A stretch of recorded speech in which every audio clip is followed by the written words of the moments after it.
I will retire at the right time, August 2027, subject to divine intervention. कुछ ही दिन पहले Delhi university में एक सभा को संबोधित करते हुए जगदीप धनखड़ कह रहे थे कि वो कहीं नहीं जाने वाले हैं, don't believe in any rumours. लेकिन लगता है कि नॉन बायोलॉजिकल इंटरवेंशन हो गया। वैसे में भी हमारे देश में राजनीति हमें कभी बोरियत का मौका नहीं देती है। कभी नोटबंदी, कभी लॉकडाउन, कभी जीएसटी का फरमान आ जाता है, कभी चुनाव का डंका बज जाता है, और इस सब के बीच में राजनीतिक शतरंज चलता रहता है 24 घंटे सातों दिन।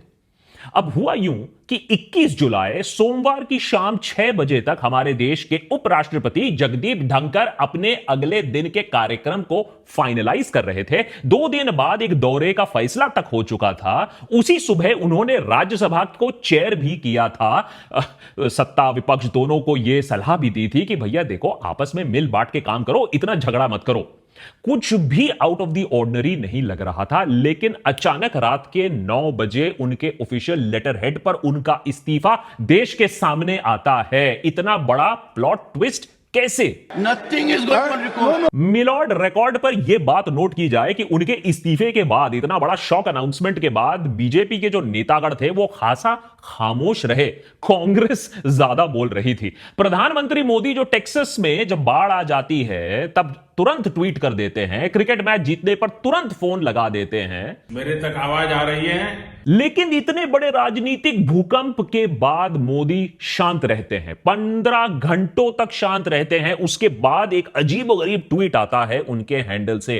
प्रधानमंत्री मोदी एक छोटे से ट्वीट में कहते हैं कि धनखड़ जी को देश की सेवा करने के लिए कितने सारे अवसर मिले, और अब मैं उनकी अच्छी सेहत के लिए मैं उन्हें शुभकामनाएं देता हूं। ऐसा लग रहा था कि मन मार के ट्वीट किया हो। अरे, अपने राइवल्स को भी इससे लंबा ट्वीट लिख देते हैं नरेंद्र मोदी। मोदी जी ने यह नहीं बताया कि ये जो इतने अवसर जो मिले थे धनखड़ जी को, उन अवसर पर वो अच्छा खरा उतरे या नहीं उतरे, खुश हैं या दुखी हैं, इस बात पर अभी पॉलिटिकल स्पेकुलेशन चल रहा है। ट्वीट के साथ साथ खबर यह भी आती है तब उसी समय राष्ट्रपति मुर्मू ने भी इस इस्तीफे को मंजूरी दे दी, और धनखड़ जी के लिए कोई फेयरवेल स्पीच, कोई फेयरवेल फंक्शन आयोजित कराने का अब प्लान नहीं है। इस बात से यह हवा और तेज हो जाती है कि धनखड़ जी का जाना कोई इत्तेफाक नहीं था। उन्हें बर्खास्त किया गया है, रिजाइन करने पर मजबूर किया गया है, दबाव बनाया गया है। लेकिन क्यों? ऐसा क्या हुआ कि धनखड़ जी को जाना पड़ा? सरकार को उनसे ऐसी भी क्या दिक्कत हो गई? कौन होगा देश का अगला वाइस प्रेसिडेंट? और छोटा ही सही, धनखड़ जी का ये जो कार्यकाल था इतना विवादास्पद क्यों था? और फाइनली ये सब हमारे लोकतंत्र, हमारी राजनीति के बारे में क्या कमेंट्री देता है? देशभक्त के आज के एपिसोड में जानने की कोशिश करेंगे हमारे देश की सबसे बड़ी पॉलिटिकल स्टोरी के पीछे कुछ राज, और ऑफ कोर्स इसका इंप्लीकेशन क्या बनता है। धनखड़ जी का इस्तीफा कितना महत्वपूर्ण है, आप इस बात से अंदाजा लगा लो कि हमारे देश के इतिहास में यह पहली बार हुआ है कि कोई वाइस प्रेसिडेंट ने अपने पद से इस्तीफा दिया है। हां, पिछले 2 ऐसे इंस्टेंसेस हैं जहां रेजिग्नेशंस आई थी, in the case of VV Giri and R Venkataraman, लेकिन वो राष्ट्रपति के चुनाव के लिए, उसे लड़ने के लिए as part of a procedure उन्हें रिजाइन करना पड़ता है। यहां धनखड़ के 2 साल बाकी थे, लेकिन अपने स्वास्थ्य का हवाला देते हुए उन्होंने इस्तीफा दे दिया। अब ऑफिस जो त्याग दिया है, सवाल यह उठता है ऐसा किया क्यों उन्होंने? अपने इस्तीफे में उन्होंने लिखा, to prioritise health care and to abide by medical advice I hereby resign as the vice president of India effective immediately in accordance of article 67A of the constitution. लेकिन इतनी क्या आफत आन पड़ी कि सुबह सेशन को आपने चेयर किया और शाम तक आपकी तबीयत इतनी खराब हो गई? स्वास्थ्य वाला एंगल इसीलिए कोई मानने के लिए खास तैयार नहीं है। हां, साल के शुरुआत में उन्होंने अनइजीनेस उन्हें लगा था, उसके चलते एक एंजियोप्लास्टी का प्रोसीजर उन्होंने करवाया था। लेकिन उसके बाद राज्यसभा को चेयर करने की ड्यूटीज हो, देश भर में कार्यक्रम अटेंड करने की ड्यूटी हो, उन्होंने बिना रोक टोक किया था, तो फिजिकली ही वाज ओके। अपने इस्तीफे से पहले राष्ट्रपति मुर्मू के साथ भी उन्होंने एक अनशेड्यूल्ड मीटिंग की थी। अब मीटिंग में क्या हुआ, क्या बातचीत हुई, यह हमें पता नहीं, यह ऑफिशियल नहीं किया गया है। वैसे तो अपने इस्तीफे से एक दिन पहले वो अरविंद केजरीवाल से भी मिले थे। इस बात को लेकर भी काफी थियरीज पैदा हो चुकी हैं। लेकिन एक बात साफ है कि 21 तारीख के दोपहर को कुछ ऐसा हुआ था जिससे यह कंप्लीटली एक अनएक्सपेक्टेड सिचुएशन उत्पन्न होती है। एक कारण जो बताया जा रहा है वो यह है कि धनकर के विपक्ष की जस्टिस यशवंत वर्मा को हटाने की जो मांग है वो उन्होंने मान ली थी, क्योंकि हुआ यह कि विपक्ष ने 50 से ज्यादा सिग्नेचर्स इकट्ठा कर लिए थे, तो धनकर ने statutory committee for removal of justice Yashwant Verma की मंजूरी दे दी। वही justice Verma by the way जिनके घर में भर भर कर कैश मिला था, एपिसोड बनाया था उनके ऊपर, देख लीजिएगा। अब प्रॉब्लम यहां यह हो गई कि सरकार इस मैटर को खुद हैंडल करना चाहती थी, उसे ड्राइव करना चाहती थी। अगर जुडिशरी के खिलाफ मोर्चा खोलना है तो सरकार उसे नियंत्रण करना चाहती थी। साथ ही साथ यशवंत वर्मा को हटाने का मतलब यह भी हो जाता है कि विपक्ष को आप एक मौका दोगे कि वो जस्टिस शेखर यादव को भी हटाने की फिर से प्रयास करे। याद है वही जस्टिस जिन्होंने वीएचपी के एक फंक्शन में बहुत ही कम्युनल भाषा का प्रयोग किया था, something not befitting a sitting justice. लेकिन जो कठमुल्ला है जिसे कह दीजिए आप, क्योंकि वो देश के लिए घातक हैं, बिगाड़ने वाले लोग हैं, जनता को बरगलाने वाले लोग हैं, देश आगे ना बढ़े इस प्रकार के लोग हैं। अब जाहिर सी बात है कि बीजेपी नहीं चाहता है कि जस्टिस शेखर यादव को किसी भी प्रकार से आंच आए। जस्टिस शेखर यादव के केस में धनकर ने पाया था कि जो सिग्नेचर्स इकट्ठा किए गए थे उनके रिमूवल के लिए वो एडिक्वेट नहीं थे, तो स्टैट्यूटरी कमिटी फॉर रिमूवल नहीं बनाया गया था। वहां एक डबल सिग्नेचर भी पाया गया था जिसका अलग से इन्वेस्टिगेशन हुआ था। लेकिन जब बात जस्टिस यशवंत वर्मा की आती है तब बीजेपी को एक झटका लगता है, क्योंकि विपक्ष को एक नैरेटिव सेट करने का मौका मिल जाता है और उसके लिए धनकर को सरकार कहीं ना कहीं जिम्मेदार मानती है। अब कहा यह जा रहा है कि इसी बात को लेकर सरकार और वाइस प्रेसिडेंट के बीच में कहासुनी होती है, झड़प होती है।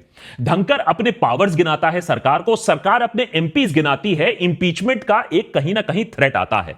अब इससे पहले की और जलालत हो, वाइस प्रेसिडेंट ने अब इमीडिएटली अपना ही इस्तीफा दे दिया मॉरल हाई ग्राउंड क्लेम करने के लिए। लेकिन वजह जो भी हो, जगदीप धनकर के लिए यह जो कार्यकाल है, उनका जो कॉन्फ्रंटेशनल एटीट्यूड है, ये जो बेफजूल में बयानबाजी है और सरकार के पक्ष लेने का जो पूरा फैसिनेशन है, खैर वो दूसरी बात है कि वही सरकार आज उसे मझधार में छोड़ दे रही है यूज एंड थ्रो पॉलिसी इस्तेमाल करके। लेकिन लेगेसी क्या रहेगी? उन्हें याद किस चीज के लिए किया जाएगा? हिज मास्टर्स वॉइस के लिए। उपराष्ट्रपति का जो पद होता है वो ए पॉलिटिकल होता है, यानी पार्टी अफिलिएशन से ऊपर उठकर वाइस प्रेसिडेंट को अपने संवैधानिक ड्यूटीज को निभाना पड़ता है। यह वाइस प्रेसिडेंट के लिए और भी जरूरी होता है क्योंकि वो राज्यसभा का चेयर भी होता है। राज्यसभा निष्पक्ष तरीके से चले, यह वाइस प्रेसिडेंट की जिम्मेदारी बनती है। लेकिन क्या धनकर इस निष्पक्षता के टेस्ट को पास करते हैं? आरोप तो यही लगता आया है कि वो संविधान की कम सरकार की ज्यादा सुनते थे, और इसके लिए कुछ सबूत भी दिए गए हैं। 2022 की बात है, उस समय लॉ मिनिस्टर किरण रिजिजू ने सुप्रीम कोर्ट की खूब आलोचना की। कहा कि कॉलेजियम सिस्टम फॉर अपॉइंटिंग जजेस ओपेक है, ट्रांसपेरेंट नहीं है, सुप्रीम कोर्ट अकाउंटेबल नहीं है और उनकी जो पॉलिसी है वो एलियन टू द कॉन्स्टिट्यूशन है। सालों से सरकार तो यही कोशिश करती आई है कि जो जुडिशियल अपॉइंटमेंट्स हैं उस पर सरकार का ज्यादा कंट्रोल हो। सुप्रीम कोर्ट ने ऐसी टिप्पणी हल्के में सुनने से मना कर दिया, रिजिजू को खामोश होना पड़ा। लेकिन एक महीने बाद धनकर वाइस प्रेसिडेंट चुनकर ऑफिस में आते हैं और सुप्रीम कोर्ट के खिलाफ मोर्चा खोल देते हैं। सुप्रीम कोर्ट के 2015 के जजमेंट को उसकी कड़ी आलोचना करते हैं, जिसमें सुप्रीम कोर्ट ने नेशनल जुडिशियल अपॉइंटमेंट्स कमीशन या एनजेएसी को स्ट्राइक डाउन कर दिया था। धनखड़ का मानना है कि एनजेएसी का हटाना संसद के अधिकारों का उल्लंघन था, लोगों के मैंडेट का मजाक था और सुप्रीम कोर्ट का फर्ज बनता है कि संसद के अधिकारों, उनके लाए गए नियम कानून इस तरीके से वो ना हटाए। ऐसी दलीलें सरकार के लिए भी अच्छी रही थी, क्योंकि उस समय विपक्ष भी सरकार को इस मैटर पर घेरना चाहती थी कि मोदी सरकार कैसे कॉन्स्टिट्यूशनल बॉडीज को ठीक से काम नहीं करने दे रही है, दखलंदाजी कर रही है। फिर आता है 2023 का हमला सुप्रीम कोर्ट के ऊपर, जहां धनखड़ ने basic structure of the constitution के प्रिंसिपल पर ही सवाल खड़ा कर दिया। याद रखिए 1973 में केशवानंद भारती केस में सुप्रीम कोर्ट ने यह रूलिंग दी थी कि संसद कॉन्स्टिट्यूशन को अमेंड तो जरूर कर सकता है, लेकिन उसके बेसिक स्ट्रक्चर के साथ छेड़छाड़ नहीं कर सकता है। धनखड़ जी का मानना था कि डेमोक्रेसी में बेसिक स्ट्रक्चर तो सुप्रीमेसी ऑफ द पीपल होता है, जहां जनता बोलेगी, जो जनता बोलेगी, जिसे जनता चुनेगी, वही लॉ सरकार लाएगी। इसीलिए legislative, executive, judiciary are required to be within their limits. Supreme court को कहा गया था कि आप अपने दायरे में रहिए, और इस साल अप्रैल के महीने में फिर से जुडिशरी के साथ हो जाती है धनखड़ जी की लड़ाई, जब सुप्रीम कोर्ट ने कहा कि प्रेसिडेंट ऑफ इंडिया और गवर्नर्स जो हैं वो अपना पॉकेट वीटो अनंत काल तक इस्तेमाल नहीं कर सकते हैं, 3 महीने के अंदर उन्हें बिल पर अपनी मंजूरी देनी होगी।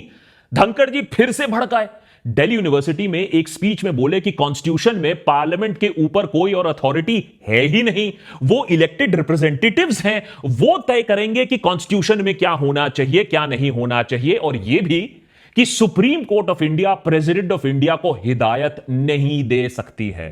तो जो पूरे चेक एंड बैलेंस का जो सिस्टम है, जिस डेलिकेट बैलेंस से हमारा संविधान बैलेंस में चलता है, सरकार भी चेक में रहती है, उसे खिड़की से बाहर फेंक दिया। धनखड़ जी की बातों को सुनकर ऐसा लगता है कि वो बातें जो कहते हैं वो सरकार खुद नहीं कह पा रही है, इसीलिए वो बोल रहे हैं, लेकिन उनको इतना उत्तेजित और इमोशनल होने की कोई खास जरूरत नहीं थी। टाइम्स ऑफ इंडिया ने एक बहुत ही सटीक एडिटोरियल में अच्छे से यह बात समझाई। The Vice President's post, aside from job as presiding officer of the upper house, is a ceremonial one. Therefore, the Vice President has no locus standi when it comes to the matters of policy, politics, and judicial verdicts. Basically उनका कोई हक नहीं बनता है इन सब बड़े बड़े मामलों पर ऐसी टिप्पणी करना। दैट मीन्स, अखबार कहता है, all news consumers, the readers of this newspaper for example, must realise no matter what any vice president says on any current affairs issue, his post means his comments must be discounted entirely. गजब बेइज्जती है। यह ना पहली बार हुआ था ना आखिरी बार हुआ था जब धनखड़ जी को ऐसे ह्यूमिलिएट किया गया था। अखबारों तक उनकी पोल खोल रहे थे कि भैया उनके शब्दों का कोई मोल है नहीं। सबको यह बात मालूम थी, एक्सपर्ट्स को भी यह बात मालूम थी कि उनका पोस्ट सेरेमोनियल है, उनके शब्द सेरेमोनियल है, लेकिन तब भी वो माहौल सेट करने में बिजी थे, सरकार का संदेशा जुडिशरी को पहुंचाने में बिजी थे कि ज्यादा एक्टिव मत हो, सरकार को रोकने की कोशिश मत करो, नहीं तो पंगा हो जाएगा। लेकिन देखो भाई, जो भी हुआ, असली ड्यूटी जो उनकी थी वो था चेयर ऑफ द राज्यसभा। वहां उन्होंने कैसा परफॉर्म किया, जो उनकी नॉन सेरेमोनियल असल में ड्यूटी थी। सुप्रीम कोर्ट के झड़प से ज्यादा जगदीप धनखड़ को याद रखा जाएगा उनके राज्यसभा में रोल के लिए, जहां विपक्ष को फटकार लगाने में वो कभी कभी पीछे नहीं हटे। I know you want to destabilize the entire nation. Yeah, you are out to create chaos in the house. सवाल पूछना, स्लोगन लगाना, मांग करना, ये सब तो आजकल देश को खतरे में डाल देता है, देश को तोड़ने लगता है। इतना नाजुक बेचारा देश हमारा रह गया है। 2023 में जब विपक्ष ने मांग की कि प्रधानमंत्री मोदी राज्यसभा में आए, राज्यसभा में पधारे, मणिपुर के बारे में देश को बताएं कि भाई सरकार वहां क्या कर रही है, वो प्रदेश जो धू धू कर जल रहा था, तब धनखड़ जी बोलते हैं कि प्रधानमंत्री को वो फोर्स नहीं करेंगे राज्यसभा में आने के लिए, प्रधानमंत्री की मर्जी है वो आए या ना आए। चलो मान लिया, प्रधानमंत्री का हक बनता है, लेकिन फिर विपक्ष का भी हक बनता है कि वो अमित शाह से एक स्टेटमेंट मांग करे कि भाई कुछ यंगस्टर्स अपनी मांगे लेकर संसद के अंदर इस तरीके से कैसे घुस आए, स्मोक बॉम्ब कैसे यहां अलाउड हो गया। अब यही है क्या इंटरनल सिक्योरिटी? अब होम मिनिस्ट्री को जवाब तो देना चाहिए इस सिक्योरिटी ब्रीच के बारे में। अब होम मंत्री का ब्रीफिंग और स्टेटमेंट तो नहीं आया, लेकिन हुआ यह कि विंटर सेशन 2023 में करीबन 150 एमपीज को संसद से सस्पेंड कर दिया, दोनों हाउसेस मिलाकर। यह हमारे देश के डेमोक्रेटिक इतिहास में हाईएस्ट नंबर ऑफ सस्पेंशंस था। वारे मदर ऑफ डेमोक्रेसी। 2024 में एग्जाम पेपर लीक होता है, उस मामले पर हंगामा होता है, लीडर ऑफ ऑपोजिशन खड़गे साहब उस समय संसद के वेल में घुस जाते हैं। एक आहत धनखड़ जी बोलते हैं, आय हाय हाय हाय, ये तो संसद पर धब्बा लग गया, कभी लीडर ऑफ ऑपोजिशन ने इस तरीके से वेल पर प्रवेश नहीं किया। खड़गे साहब बोलते हैं कि भैया चेयर उनकी तरफ देखती नहीं है, सिर्फ सरकार की तरफ मुंह फेर के रखती है, तो उनका ध्यान आकर्षित करने के लिए वो वेल में घुसना पड़ा। पिछले साल जुलाई में धनखड़ और कपिल सिब्बल के बीच में झड़प हो जाती है, जब सिब्बल कहते हैं, उनको याद दिलाते हैं चेयर को कि किसी भी डेमोक्रेटिक देश में, किसी भी संसद में एक प्रिसाइडिंग ऑफिसर मेंबर्स को इतनी बार टोकता नहीं है। लेकिन फिर भी धनखड़ ने यह कॉन्फ्रंटेशनल एटीट्यूड, ये रवैया जारी रखा। कभी आरएसएस के बचाव में आ जाते। RSS bears unimpeachable credentials, is an organization that has full constitutional rights to participate in the development journey of this nation. कभी हिंट मारते कि Rahul Gandhi is the enemy of the nation. Nothing can be more condemnable, despicable, and intolerable that you become part of enemies of the nation. इस तरीके की बेफालतू बयानबाजी के चलते पिछले दिसंबर धांकर पहले राज्यसभा के चेयर बनते हैं जिनके खिलाफ विपक्ष ने नो कॉन्फिडेंस मोशन जारी किया। 60 इंडिया ब्लॉक एमपीज ने एक रेजोल्यूशन टू रिमूव धांकर का एक मूव किया। हालांकि इसे टेक्निकल ग्राउंड्स पर खारिज कर दिया गया था, लेकिन कहीं ना कहीं धांकर की उल्टी गिनती वहीं शुरू हो गई थी। लेकिन फिर भी वो रुके नहीं थे, सरकार की हां में हां वो मिलाते रहे। पिछले महीने की बात अगर बताऊं मैं आपको, धांकड़ बोलते हैं कि भैया कॉन्स्टिट्यूशन के प्रियम्बल में सोशलिस्ट और सेक्युलर शब्द जो जोड़ना था वो sacrilege to the spirit of Sanatan था। उनका कहना है कि these words have been added as nasur. These words will create upheaval. Addition of these words to the preamble during emergency signal the betrayal of the mindset of the framers of the constitution. हो सकता है कि इन शब्दों की वजह से मोदी जी खुद ही आहत हो गए हो सकता है मोदी जी ने दिल से माफ नहीं किया हो, क्योंकि हाल ही में देशभक्त पर हमने आपको यह भी दिखाया था कि कैसे मोदी हमारे देश के सबसे बड़े, हमारे देश के इतिहास में सबसे बड़े सोशलिस्ट लीडर बन गए हैं। उन्होंने नेहरू और इंदिरा गांधी से भी ज्यादा सोशल सर्विस स्कीम्स, रेवड़ी स्कीम्स आज के डेट पे चला कर रखी है। इतना तो क्लियर है कि धांकड़ जी ने मोदी और शाह को किसी तरीके से गुस्सा किया है। अब वो जज इंपीचमेंट का मामला हो, योगी की बढ़ाई का मामला हो, या ज्यादा बोलने फड़फड़ करने का मामला हो, ये एग्जैक्टली तो पता नहीं, लेकिन अब राजनीति के गलियारों में स्पेक्यूलेशन तो गरमा रहा है। If not Dhankhar then who? कई नाम सामने आए हैं। याद रखिए, वाइस प्रेसिडेंट का पोस्ट काफी इंपॉर्टेंट पोस्ट होता है। जो चुना जाएगा वो अगले 5 साल के लिए इस पद में रहेगा, नॉट द रिमेनिंग टर्म, पूरा 5 साल का टर्म। राज्यसभा के नैरेटिव को यही पर्सन कंट्रोल करेगा। इसीलिए एक थ्योरी है कि आरएसएस के आशीर्वाद से नितिन गडकरी या राजनाथ सिंह इसके दावेदार बन सकते हैं। वहीं के लक्ष्मण का भी नाम सामने आता है, president of BJP OBC Morcha, RSS के काफी करीबी माने जाते हैं लक्ष्मण। दूसरी तरफ मोदी के चुनिंदा लोगों का भी नाम आ रहा है। उसमें आनंदीबेन पटेल का नाम सबसे ऊपर है, governor of Uttar Pradesh, former chief minister of Gujarat, senior BJP leader. Harivansh Narayan Singh का भी नाम है, ऑलरेडी वो deputy chairman of the Rajya Sabha हैं, Janata Dal United leader from Bihar है। याद रखिए, इलेक्शंस भी आने वाले हैं, तो अगर ऐसा भी हो सकता है कि जेडीयू भी बोले कि भाई हमारा ही कोई बंदा होना चाहिए। वैसे ये सारी चीजें मैं बता दूं स्पेक्यूलेशन है, किसी को एक्चुअली पता नहीं है कि मोदी शाह के दिमाग में आज क्या चल रहा है। ना रेजिग्नेशन का पता चला था और ना अगले कैंडिडेट का पता है। इसीलिए आप स्पेक्यूलेशन में निर्मला सीतारमण, मुख्तार अब्बास नकवी, नीतीश कुमार, यहां तक कि शशि थरूर का भी नाम आप सुन पाओगे। स्पेक्यूलेशन तो यह भी है कि राजनाथ सिंह जी को वाइस प्रेसिडेंट बनाकर योगी आदित्यनाथ को डिफेंस मिनिस्ट्री सौंपी जाएगी। अगर ऐसा होता है तो यह रेजिग्नेशन सिर्फ एक इकलौता रेजिग्नेशन नहीं, फिर यह एक चेन रिएक्शन सेट ऑफ कर सकता है जो सबको अपने लपेटे में ला सकता है, खुद नरेंद्र मोदी भी। लेकिन धांकड़ जी का इस तरीके से जाना एक बार फिर से साबित करता है कि सुप्रीम लीडर को अगर आपने कितना भी खुश किया हो, कितने साल भी आपने काम किया हो, चाहे गवर्नर वेस्ट बंगाल हो या फिर वाइस प्रेसिडेंट हो, समय आने पर आप पर भी बुलडोजर एक्शन लिया जा सकता है, आपको समतल कर दिया जा सकता है। यहां किसी का मकान, कोई भी ढांचा सेफ नहीं है।